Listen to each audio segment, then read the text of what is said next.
ಈ ಕೇಂದ್ರ ಸರ್ಕಾರದ ಚಿಲ್ಲರೆ ಬುದ್ಧಿ ಏನು? ಯಾವ್ದು ಸರ್? ಅದೇ ಅರ್ಧ ದಿನ ರಜಾ ಕೊಡ್ರಿ ಫುಲ್ಲು. ಯಾವನ್ರಿ ಬರ್ತಾನೆ 2:30ಗೆ ನೀವು ರಜಾ ಕೊಟ್ಟ ಮೇಲೆ ಆಮೇಲೆ ಆಫೀಸ್ಗೆ? ಬೆಳಗ್ಗೆ ಕರೆಕ್ಟಾಗಿ ಬಾ ಅಂದ್ರೇನೆ ಬರೋದು ಕಷ್ಟ ಇದೆ ಸ್ವಲ್ಪ. 2:30 ಮುಗಿಸ್ಕೊಂಡು ಗಡರ ನೋಡ್ಕೊಂಡು 2:30 ಕೊಳಗೆ ಬರ್ತಾರೆ. ಇನ್ನು 2 ಗಂಟೆ ಕಾಲ ಕೊಯ್ ಅನ್ಕೊಂಡು ಯಾವನು ಬರಲ್ಲ. ಅಂತ ದಿನ ರಜಾ ಹಾಕೊಂಡ್ಬಿಡಿ. ಯಾಕೆ ಬರಲ್ಲ? 2:30ವರೆಗೂ ನೀವು ರಜಾ ಪ್ರಾಣ ಪ್ರತಿಷ್ಠಾಪನೆ ನೋಡ್ಬೇಕು ಅಂತ ತಾನೇ ಪಾರ್ಟಿ ರಜಾ ಕೊಟ್ಟಿರೋದು. ಹೌದು. 12:20ಕ್ಕೆ ಶುರು, 1 ಗಂಟೆ ಕಾಲ ನಡೆಯುತ್ತೆ ಅಂದಿದ್ದೀರಿ. 1:30ವರೆಗೂ ನಡೀತು. ನಾನು ನೋಡ್ತಾ ಕೂತಿದ್ದೆ, ಊಟನೂ ಮಾಡಿರ್ಲಿಲ್ಲ. ಒಂದು ಅರ್ಧ ಗಂಟೆ ಊಟ, 2 ಗಂಟೆ ಆಯ್ತು. ಆಮೇಲೆ ಹೊರಟೆ ಆಫೀಸ್ಗೆ. ಬಟ್ ನಮ್ಮ ಮನೆ ಆಫೀಸ್ಗೂ ಮನೆಗೂ 1.25 ಗಂಟೆ ಜರ್ನಿ. 3:15 ಬರ್ಬೇಕು ನಾನು ಆಫೀಸ್ಗೆ. ಬಂದು ನೀನು 1.5 ಗಂಟೆ ಏನು ಬಿಗ ತೆಗಿಯಕ್ಕ?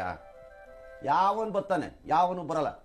ಮಾಡೋದಾಗಿದ್ದಿದ್ರೆ ಫುಲ್ ಮಾಡಬೇಕು ಕುಂಬಳಕಾಯಿ ಕೆಲಸನ. ಫುಲ್ ಹೊಡಿಬೇಕು. ಹಾ